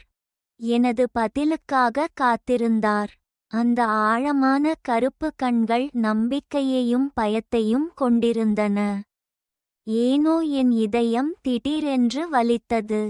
ஒரு விசித்திரமான, பதற்ற உணர்வு என் மனதில். சென்சென் எப்போதும் நம்பிக்கையும் அமைதியும் கொண்டவர், எல்லாவற்றையும் கட்டுப்படுத்துபவர். அவர் இப்போது இருக்கக்கூடாது. நான் அவரை எப்படி வெறுக்க முடியும்? நீங்கள் செய்ய வேண்டும். நீங்கள் என்னை வெறுக்க வேண்டும். அந்த இரவு உங்கள் விருப்பத்தை புறக்கணித்து நான் செய்தேன். ஆனால் நான் எப்படி சொல்வது? ஒவ்வொரு முறையும் நான் பேச விரும்பினால் என் தொண்டை அடைப்பது போல் உணர்ந்தேன். நான் ஒரு பயந்த சுபாவம், பயனற்றது. நான் அமைதியாக இருப்பதை பார்த்ததும் சென்செனின் பார்வையில் ஏதோ ஒன்று உடைந்தது. ஆனால் அவர் என்னை நிர்பந்திக்க விரும்பவில்லை. அவர் புன்னகைக்க முயற்சித்தார். அவரது குரல் மென்மையாக இருந்தது. டியன் டியன் பேச விரும்பவில்லை என்றால் அது நன்றாக இருக்கும். அவர் தனது சட்டை பையிலிருந்து ஒரு நேர்த்தியான பெண்கள் கைக்கடிகாரத்தை எடுத்து குனிந்து என் கையில் அணிந்தார். பள்ளிக்கு வரும் வழியில் நான் இந்த கடிகாரத்தை பார்த்தேன். அது உங்களுடன் மிகவும் பொருந்துகிறது என்று நினைத்தேன். அதனால் நான் அதை வாங்கினேன். என் பார்வை கடிகாரத்தில் விழுந்தது. சூரிய ஒளியில் அது வித்தியாசமான அழகாக மின்னியது. சென்சென் புறப்பட்ட பிறகு நான் திரைகளை இழுத்து தங்குமிடத்தில் ஒரு நாள் முழுவதும் படுத்துக்கொண்டேன். திடீரென்று பேங், யாரோ என் அறை கதவை திறந்தார்கள். வெளிச்சம் வந்தது. என் சிறந்த நண்பர் வாசலில் நின்று கத்தினார். என்னால் இனி தாங்க முடியாது. உங்கள் இருவருக்கும் என்ன தகராறு? சென்சென் சாகும் தருவாயில் இருந்தார். நீங்கள் ஜூலை மாதத்தில் பிசாசைப் போல உணவு மற்றும் நீரை தவிர்க்கிறீர்கள். அவள் என் முகத்தை நேரடியாகச் சுட்டிக்காட்டி, என்ன நடந்தது? நீங்கள் ஆட்களை காய்ச்சி பைத்தியம் பிடித்தீர்களா? உங்கள் வாயை தைத்துவிட்டீர்களா? ஒரு தவறான புரிதல் இருந்தால் உங்கள் வாயை திறந்து பேசுங்கள். அது ஒரு தவறான புரிதலாக இருக்கலாம். நீங்கள் காணவிடும்போது உங்கள் இருவரும் சந்தோஷமாக இருப்பீர்கள். இதைச் சொல்லி முடித்ததும் என் சிறந்த நண்பர் என்னை என் படுக்கையில் இருந்து இழுத்தார். என்னை கண்ணீர் விட்டு கதறுவதை பார்த்ததும் அவள் விரைவாக எனக்கு ஒரு போர்வையை தூக்கி மூடினாள். அவள் குரல் முழுமையாக குறைந்தது. ஆறுதல் கூறினாள். மன்னிக்கவும், மன்னிக்கவும். நீங்கள் ஏன் அழுகிறீர்கள்? நீங்கள் பேச விரும்பினால் பேசுங்கள். நீங்கள் பேச விரும்பாவிட்டால் நான் இனி கேட்க மாட்டேன். நான் உளறினேன். கதறிக்கொண்டே நான் சென்செனுக்கும் எனக்கும் இடையே நடந்த அனைத்தையும் சொன்னேன். என் சிறந்த நண்பர் நீண்ட நேரம் அமைதியாக இருந்தார். ஒரு கணத்திற்குப் பிறகுதான் பதிலளிக்க முடிந்தது. வாயை திறந்து வைத்து அதிர்ச்சியடைந்தார். கடவுளே, அது உண்மையில் படுக்கையில் சேர்ந்ததா? உங்கள் இருவரின் முன்னேற்றம் மிக விரைவானது. அதனால்தான் நான் என் மாமாவை கேட்டபோது அவர் கடினமாக இருந்தார். சொல்ல மறுத்துவிட்டார். நீங்கள் அவரை விரும்பவில்லை என்று நினைத்தேன். அதனால்தான் அவர் சொல்ல வெட்கப்பட்டார். நான் மீண்டும் அழ ஆரம்பித்தேன். பிடிக்கவில்லையா? நான் அவரை விரும்புவதற்கு தகுதியுடையவனா? நான் அவருடன் அப்படிச் செய்தேன். அவர் என்னை வெறுப்பது சரிதான். நான் அவரை எப்படி விரும்ப முடியும்? என் சிறந்த நண்பர் என் உதடுகளை பிதுக்கினார். கடவுளே, நீங்கள் நிச்சயமாக இருக்கலாம். அது 3 நாட்களும் 3 இரவுகளும் நடந்தாலும் அவர் மகிழ்ச்சியாக இருப்பார். நான் உடனடியாக அழுவதை நிறுத்தி உறைந்து போனேன். என்ன டங் நீங்கள் சென்சென் என்று சொல்கிறீர்கள். டுங் என்னை நம்பவில்லை போல் பார்த்தார். அவர் உங்களிடம் ஏதாவது சொல்லவில்லையா? என் மாமா உங்களைக் கண்டதும் உங்களை விரும்பினார். நீங்கள் கை தட்டினால் அவர் உங்களை நோக்கி ஓடுவார். நான் மரணமடைந்தேன். நீங்கள் அன்றிரவு நடந்தது சென்சென் கட்டாயப்படுத்தப்படவில்லை என்று சொல்கிறீர்கள். நான் மட்டும் அனுபவிக்கவில்லை. ஆனால் அவர் தன்னார்வத்துடன் இருந்தார். மேலும் முதல் சந்திப்பில் என்னை விரும்பினார். டுங் தனது தலையை உறுதியாக அசைத்தார். ஆம், அவர் உங்களை விரும்புகிறார். நான் அவரை அவ்வளவு கட்டுப்பாட்டை இழக்கிறேன் என்று ஒருபோதும் பார்த்ததில்லை. நான் அதை புரிந்து கொள்கிறேன். அன்று நீங்கள் ஒரு காகிதத்தை விட்டு வெளியேறியபோது அவர் நீங்கள் மீண்டும் உணர்வு பெற்று வருத்தப்படுவீர்கள் என்று நினைத்திருப்பார். மேலும் அவர் குடிக்கவில்லை என்று நினைத்தார். என்ன நடந்தது என்று தடுக்க முடியவில்லை. எனவே நீங்கள் அவரை வெறுப்பீர்கள் என்று அவர் கவலைப்பட்டார். மேலும் நீங்கள் அவர் உங்களை வெறுப்பார் என்று நினைத்தீர்கள். எனவே நீங்கள் இருவரும் ஒருவரை ஒருவர் தவறாக புரிந்து கொண்டீர்கள். இதை கேட்டதும் எனக்கு வருத்தம் இல்லை. எனவே நான் மற்றும் சென்சென் அந்த தவறான புரிதலின் காரணமாக அந்த நேரத்தை வீணடித்தோம். நான் தைரியமாக என்னை தேடி வந்தபோது கூட நான் தற்செயலாக அவரை மேலும் காயப்படுத்தினேன். அதை உணர்ந்ததும் இனி தங்குமிடத்தில் அமர்ந்திருக்க முடியவில்லை. நான் சென்செனை நோக்கி ஓட விரும்பினேன். நான் என் கைபேசியை எடுத்துக்கொண்டு அறையை விட்டு வெளியேறினேன். நான் ஓடிக்கொண்டிருக்கும்போது அவரை அழைக்க எனது தொடர்புகளை திறந்தேன். அந்த நேரத்தில் ஒரு செய்தி திரையில் தோன்றியது. எனது வங்கிக் கணக்கு ஒரு மிகப்பெரிய பணத்தொகையை பெற்றது.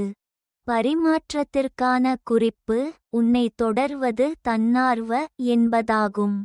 உடனடியாக பிறகு சென்செனிடமிருந்து மற்றொரு செய்தி திரையில் தோன்றியது. ஜியாங் டியன், நீங்கள் என்னை வெறுத்தாலும் நீங்கள் என்னை விட்டுவிட்டு வெளியேற விரும்பினாலும் என்னால் முடியாது. கடந்த முறை உங்களை தேடி வந்தபோது தயங்கியது என் தவறு. நான் உன்னை பின்தொடர விரும்புகிறேன். தயவு செய்து இன்னும் ஒரு வாய்ப்பு கொடுங்கள். செய்தியை படித்ததும் என் கண்ணீர் மீண்டும் அமைதியாக வழிந்தோடியது. நான் ஓடிக்கொண்டிருந்தேன். சென்செனை அழைத்தேன். தொலைபேசி இணைக்கப்பட்டதும் நானும் அவரும் ஒரே நேரத்தில் பேசினோம். நான் உன்னை விரும்புகிறேன். நீங்கள் என்னை விரும்புகிறீர்கள். கூட்டத்தின் மத்தியில் எங்கள் பார்வைகள் சந்தித்தபோது அந்த கணத்திலிருந்து அதிர்வு தொடங்கியது. வறண்டதாகத் தோன்றிய இதயம் ஒரு பார்வையால் மீண்டும் அலைக்கழியும். ரோஜா இதழ்கள் பூமியை மென்மையாக முத்தமிடுகின்றன. காதல் காலம் வருவதாக அறிவிக்கின்றன. உணர்வு மாற்ற முடியாதது. புயல் கடந்து சென்றாலும் இதயத்தில் அழிக்க முடியாத குறிப்பு. இந்த பிரிவை வரை படித்த உங்களுக்கு நான் வாழ்த்துக்களை தெரிவிக்கிறேன். முதல் பார்வையில் காதலிக்கும் போது முடிவுக்கு தைரியமாக இருங்கள். முக்கிய கதை முடிந்தது. செங் குடும்பத்தின் கூடுதல் கதை. சமீபத்தில் செங் குழுமத்தில் ஒரு பெரிய நிகழ்வு நடந்தது. செங் யான் குடும்பத்தினர் அனைவரும் வளர்ந்ததைக் கண்டவர் இறுதியாக இரும்பு மரத்தில் பூத்தார். செங் குடும்பம் மகிழ்ச்சியுடன் ஒரு பெரிய விருந்தை நடத்தும் அளவுக்கு மகிழ்ச்சியாக இருந்தது. ஏனெனில் பல ஆண்டுகளாக அவர் ஒருபோதும் காதலில் இல்லை. மேலும் அவருக்கு உறவுகளில் எந்த தேவையும் இல்லை. செங் குடும்பத்தினர் ஒரு கட்டத்தில் சென்சென் ஆண்களை விரும்புகிறார் என்று நினைத்தார்கள். எனவே அவர் இறுதியில் மனதை திறந்ததை அறிந்ததும் அனைவரும் நிம்மதியாக பெருமூச்சு விட்டார்கள். அதிர்ஷ்டவசமாக சென்சென் ஹெக்டரோ முழு குடும்பமும் ஒரு சுமையை தூக்கியது. அந்த பெண்ணின் பெயர் ஜியாங்டியன். சென்சென் அவளை சமூக ஊடக இடுகையின் மூலம் முதல் முறையாக பார்த்தார். முதல் பார்வையிலேயே அவர் வலிக்கத் தொடங்கினார். சென் குடும்பம் அந்த பெண் அழகாக இருப்பதை அறிந்ததும் பள்ளியிலும் பிரபலமாக இருப்பதும் குடும்பம் முழுவதும் சூடான தட்டில் எறும்புகளைப் போல் இருந்தது. எல்லோரும் முதலில் வேறொருவரால் திருடப்படுவார்களா என்று பயந்தார்கள். அந்த நேரத்தில் சென்ரோம் சிறிது இருமினார். தன்மதிப்புடன் தனது மார்பை தட்டிக்கொண்டு உரத்த குரலில் அறிவித்தார், நான் ஜியாங்டியனின் சிறந்த நண்பன். இந்த வார்த்தைகளை கேட்டதும் முழு குடும்பமும் சுரங்கப்பாதையின் முடிவில் ஒளியை பார்ப்பதைப் போல் இருந்தது. அனைவரும் உடனடியாக சென்ரோங்கை மரியாதை நிலையில் அமர வைத்தனர். சென் குடும்பம் அனைத்து துறைகளிலும் திறமையானவர்களாகவும் வெற்றிகரமானவர்களாகவும் பிரபலமானது. சென்ரோங் நீண்ட காலமாக குடும்பத்தால் ஒரு காட்சியாக கருதப்பட்டார். இப்போது எல்லோரின் நம்பிக்கையாக மாறினார். அவளே கூட பழக்கமில்லாததாக உணர்ந்தாள். அவள் கால்களை குறுக்கிட்டு மிகவும் புரிந்து கொண்டவளைப் போல் தோன்றினாள். எனது சிறந்த நண்பர், நான் அவளை நன்கு அறிவேன். நீங்கள் அவளை பின்தொடர முயற்சித்தால் வெற்றி வாய்ப்பு குறைவு. அவள் கொஞ்சம் உணர்வை வளர்த்து கொள்ளும்போது சிறந்தது. பின்னர் அவள் சில முறை அவளை மறுத்துவிட்டாள். அவள் இன்னும் பைத்தியம் பிடித்தாள். சென்ரோங் சென்செனை மேலிருந்து கீழாக பார்த்து ஒரு நிபுணரைப் போல் தலையை அசைத்தார். மம், என் மாமாவின் வெளிப்புற தோற்றத்தின் நிபந்தனைகள் மோசமாக இல்லை. தற்காலிகமாக எனது நண்பருடன் பொருந்துகிறது. அந்த நேரத்தில் செங்குடும்பத்தின் மூத்தோர் தங்கள் மார்பை தட்டி பெருமிதத்துடன் கூறினார்கள், நல்லது, அது சிறந்த பெண்ணுடன் பொருந்துகிறது. ஒருவர் தனது கையை உயர்த்தி கேட்டார், இப்போது நாம் என்ன செய்ய வேண்டும்? சென்ரோங் ஒரு விரலை உயர்த்தினார். எங்களிடம் ஒரே ஒரு வழிதான் உள்ளது. என்ன? அழகால் கவர்ந்தெழுக்க சென்ரோங் எல்லோரையும் நெருக்கமாக வரச் சொன்னாள். அடுத்து, நாங்கள் இதைச் செய்வோம், பின்னர் அதைச் செய்வோம். அந்த பெண் உணர்ச்சிகரமாக விளக்கினாள். பேச பேச அதிகமாக பேசினாள். சென் குடும்பத்தின் அனைத்து உறுப்பினர்களும் ஒரு வட்டத்தில் கவனமாக கேட்டார்கள்.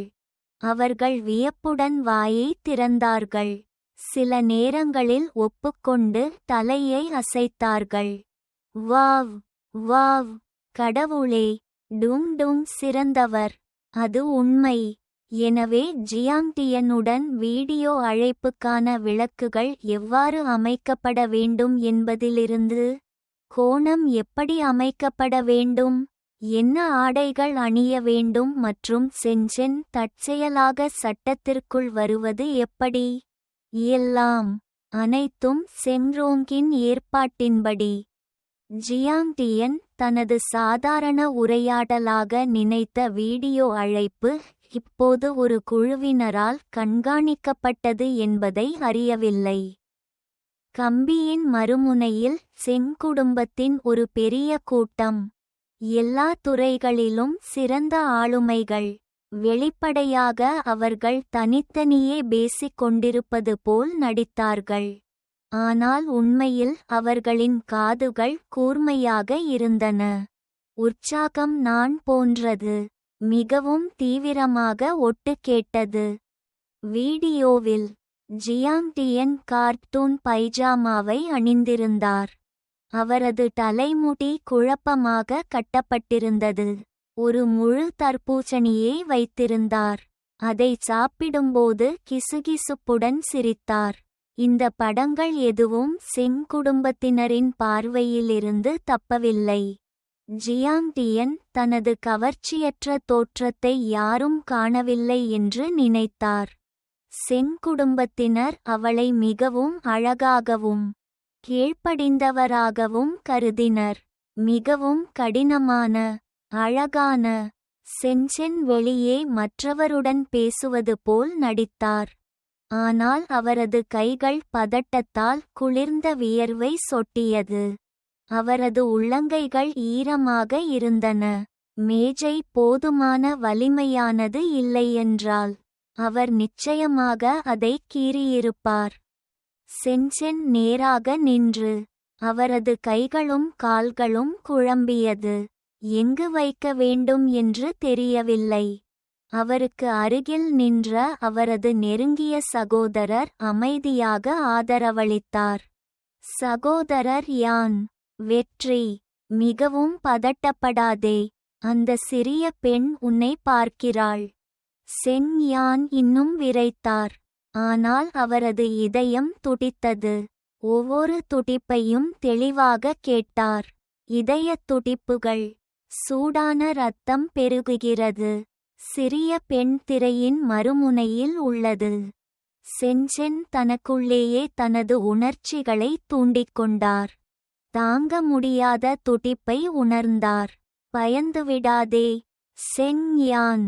இந்த தருணத்தில் எல்லோரும் உன்னுடன் இருக்கிறார்கள். முழு கதை முடிந்தது.